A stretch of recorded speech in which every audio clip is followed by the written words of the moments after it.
In the spring of 1991, Emmylou Harris and her newly formed bluegrass backing band, the Nash Ramblers, took to the stage of a dilapidated Ryman auditorium for a three-night stand.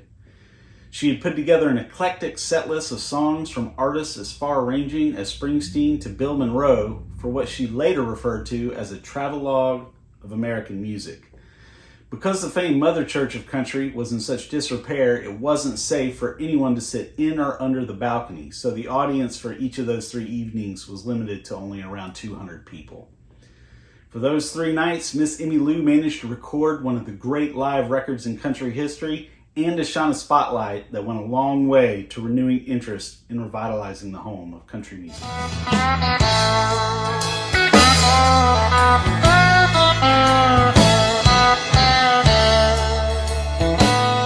All right, now we're getting to it. If you press me, and I've had a few beers, I'd readily admit that Emmylou Harris and the Nash Ramblers live at the Ryman, that's a mouthful, is my all-time favorite live release in any genre. That band, man, has players like Sam Bush and Roy Huskey Jr., and they do not miss. It's like beforehand, Emmylou Harris put together a perfect mixtape in her mind, and then her and these guys went out and performed it nearly flawlessly. You got tunes like Guitar Town by Steve Earle, Mansion on the Hill by Springsteen, and Lodi by Creedence Clearwater Revival. Old standards like a Stephen Foster song, a Bill Monroe tune, just an eclectic, great assembled list of tracks. And man, it burns. One, the aforementioned Monroe songs, Get Up John, man, that's one of the 3 or 4 songs on any listen that I have where I get the old Spinal Tap 11. It goes up to 11. And I will blow the speakers out on that. It's such a joyous listen. The mandolin playing by Sam Bush on that is ridiculous.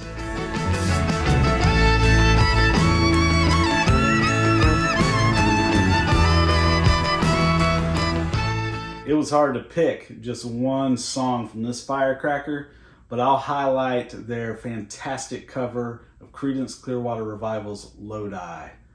This recording is the best example that I know of to show off outside of the band themselves just how elite and how great CCR was and what an amazing songwriter John Fogerty is. I love that Emmylou on this stage that at the time she was hoping to bring attention to and save, and that she felt was the greatest place to play in the world. She chose a song about someone who sought fame and fortune playing music and ended up right back where they started. I think that's a really cool duality going on, that she's singing this song and doing it on the stage of the Ryman. The melody line that Al Perkins plays on the dobro, that could be the most American in a good way thing I've ever heard. It's just such a joy to listen to. And I love how the band, just like CCR, they get in and out. It comes and goes real quick.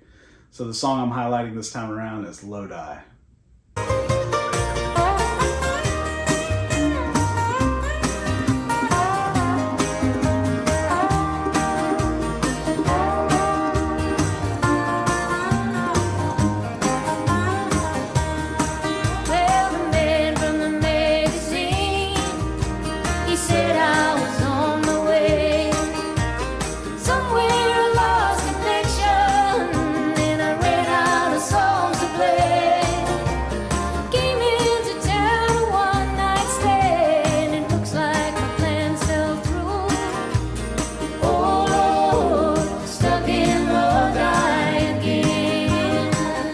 If you'll indulge me, I'd like to read the following taken from the official website for the Ryman Auditorium.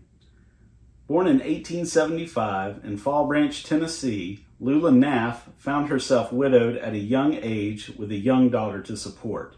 She quickly finished business school and took a job with the Johnson City Talent Agency as a secretary. When the company relocated to the rapidly growing city of Nashville in 1904, Lula and her daughter moved with it. Before the age of 30, she helped her colleague, DeLong Rice, book speaking engagements, concerts, and other attractions at the newly renamed Ryman Auditorium as a stenographer and witness. Lula's time with the venue would outlive her employer by decades. When the company dissolved in 1914, she seized the opportunity to work directly with the Ryman. She took a bold risk and leased the entire building as an independent agent in an era when women didn't even have the right to vote. Lula filled the pews night after night with audiences hungry for the biggest names in music, theater, and entertainment. In 1920, the board of directors formally recognized her talent and dedication, hiring Lula to directly manage the space. In 1943, Lula famously agreed to let the rowdy Grand Ole Opry show put down roots in the auditorium, and the show filled her Saturday nights and the nation's airwaves with music and comedy for the rest of her career and beyond. If you love country music, we owe a debt to two powerhouse women. You've got Lula Naff, who built the Ryman into what it became known as far as housing the home of the Grand Ole Opry and becoming the home of country music. And then there was Emmylou Harris, who came around and did her best to help revitalize interest in saving it. Thank you.